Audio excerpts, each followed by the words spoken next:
Hi, dear friends and subscribers. Welcome to the Cricket Happening Show as usual. And today I have to cover two matches here. So I'm not going to give you a cricket report. I'm just going to give you just some of what really happened, maybe hit on those important points in this particular match. First is the Commonwealth Bank Series title, where Sri Lanka this time failed and Australia took the Commonwealth Bank Series title. It was a very good performance from Australia, even though they made only 231. They managed to restrict Sri Lanka to 215. But let me tell you, Sri Lanka really fought hard. But Clint McKay was the hero there, taking a fiver. Now, the other match we are talking about is between New Zealand and South Africa, which was in its second day. Well, New Zealand definitely took the lead. They've taken a slender lead right now, and they have just one wicket in hand. So I'll be talking about that game. So let's first talk about the Commonwealth Bank's series, which finished between Australia and Sri Lanka. So looking at the match here, well, it was Australia who batted first because Sri Lankans won the toss and actually invited the Australians to have a knock there first. And well, Australia, it was. I'm just going to talk about some important things here. It was Matthew Wade and David Warner who opened today. Nathan Lyon, the right arm off spinner, made his debut. The openers were doing a wonderful job actually, and they were getting some good runs under their belt, especially David Warner. They had raised 75 for the first wicket in 14 overs. So the openers did a very good job, with Wade contributing 49 of 74 balls with 3 fours, and David Warner cracking 48 of 45 balls with 5 fours and 1 6. Things were looking very good for Australia till such time. But once the first wicket fell, which was David Warner, who was out for 48, after that things didn't really work out for Australia, because the wicket started falling, the Sri Lankan bowlers started coming into their own, and slowly but surely the Australian innings catapulted, I would say, and they were all out for 231 of 49.3 overs. Watson made just 19 of 18 balls with 1 4 and 1 6 there. Hussey was run out for 1. David Hussey was out for 19. What happened was there was not much of a real thrust in the Australian batting after the openers left the scene. If you see the contributions, there was one contribution which came at the lower down the order, and that was by Brett Lee, who made 32 of 54 balls with 2 fours. Clint McKay got the man of the match, as you know, but mainly for his bowling, but also contributed to the bat into a very good, useful partnership with Lee, which helped Sri Lanka reach a score of Australia reach a score of 231. Clint McKay contributed 28 of 32 balls with 3 fours and 1 6. Other than that, there was not really much to talk about. 231 all out. Bowling figures, Dilshan once again opened the bowling, so Jayawardene has made it a habit, and Tilakatne Dilshan responded in the best way. 10 overs, 1 made and 1 for 41. Kulashekara had 2 for 40, but Lasith Malinga, after Virat Kohli hit him the other day, his bowling has not really been up to the mark. Today he had 10 overs, none for 69. He was also guilty of dropping some catches, some misfields. And Farviz Maroof, 10 overs, 3 for 40. And this was the time, it was Farviz Maroof and Rangana Herath who really made inroads into the middle order and the lower order, and saw to it that Australia didn't go over 231, because Maroof had 3 for 40 off his 10, and Rangana Herath bowled 10 overs, no made and 3 for 36. Looking at the Sri Lankan card here, for Sri Lanka, they had the openers didn't do a good job. It was Brett Lee who actually not only gave them the breakthrough, but picked up some very vital wickets. In fact, he picked up the wicket of Tilakatne Dilshan, who was out for 8. Sangakkara was also a victim of Lee for 19 of just 9 deliveries with 3 fours. Chandimal, and after that it was all Clint McKay. Clint McKay came in and started picking up wickets, with Dinesh Chandimal rooted to his crease. LBW bowled McKay for 5. Tirimane was a victim of Watson for 30 of 57 balls, but he played a good knock there. Upul Taranga was the highest scorer with 71 of 122 balls, 4 fours and 1 6, probably making that number 5 or 6 spot his own now. Kapugadra was played today. He just made 7 of 18 balls. Kulashekara made 15. There was some cameos from Kulashekara, made 15 of 10 balls with 2 fours, and Maruf was not out on 18 of 24 in a losing cause there. And well, as I said, Clint McKay came in and just rooted them by taking. He had very good figures.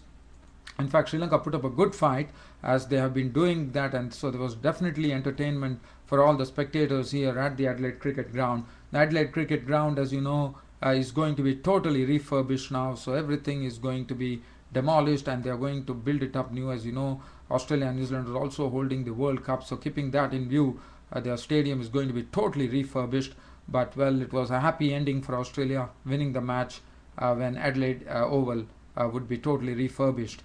And Brett Lee, 3 for 59, gave the breakthroughs at the top of the order. Xavier Doherty bowled 8 overs, none for 49, was very costly actually. Shane Watson took a leaf out of Jayawardene's book and today had Xavier Doherty bowling, but it was not successful as Dilshan did it for Sri Lanka. As Xavier Doherty was really caned by the openers Jayawardene and Dilshan. Clint McKay, 5 wicket haul there, 9.5 overs, 1 maiden, 28 runs and 5 wickets, and also the man of the match.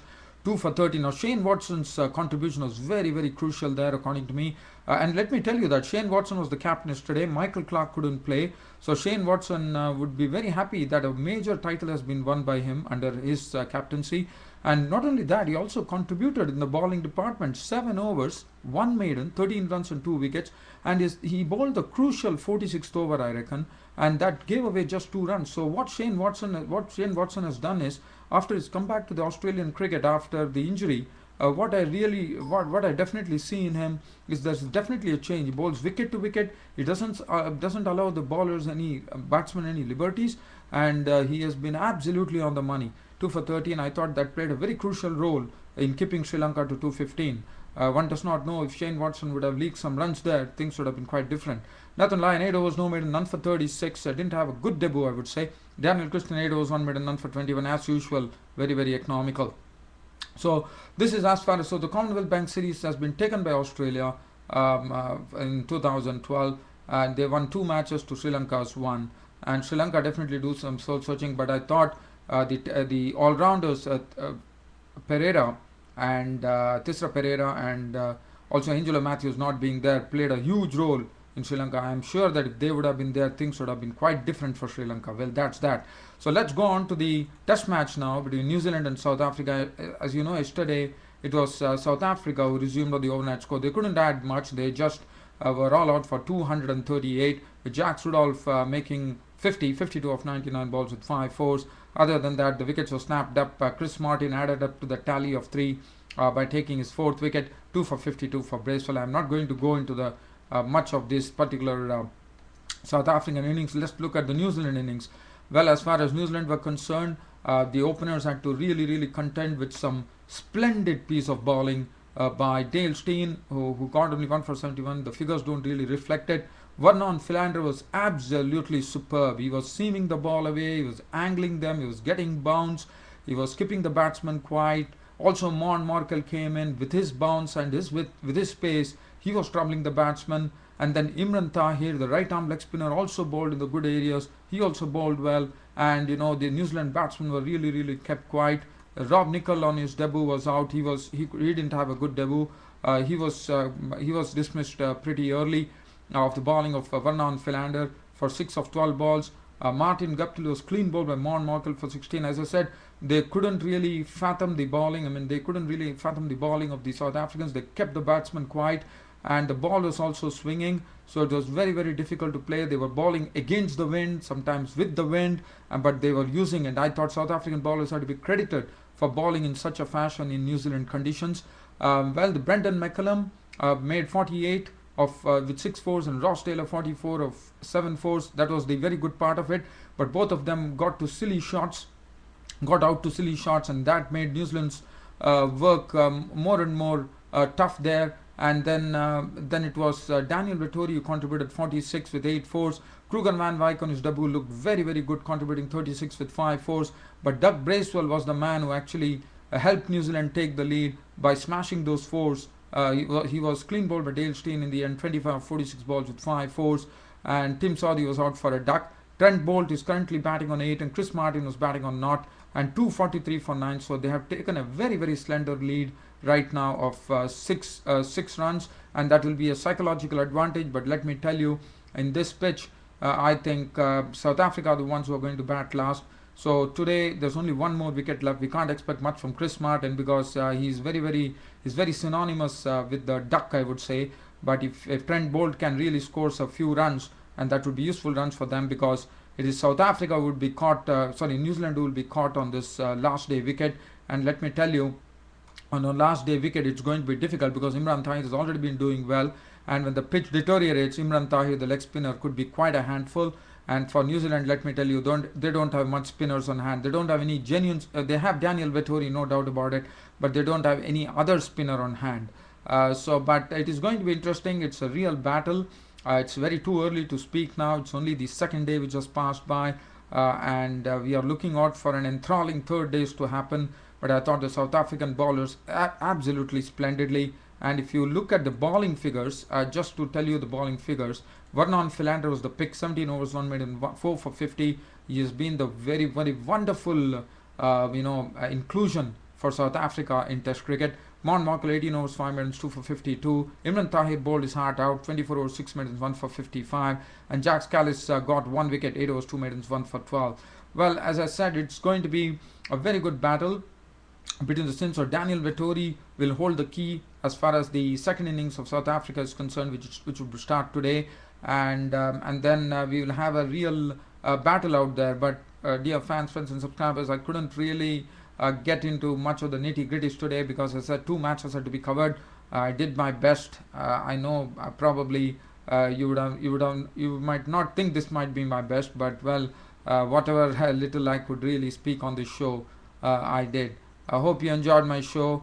Thanks for watching Cricket Happenings. Your host Ram signing off for the day. Thank you.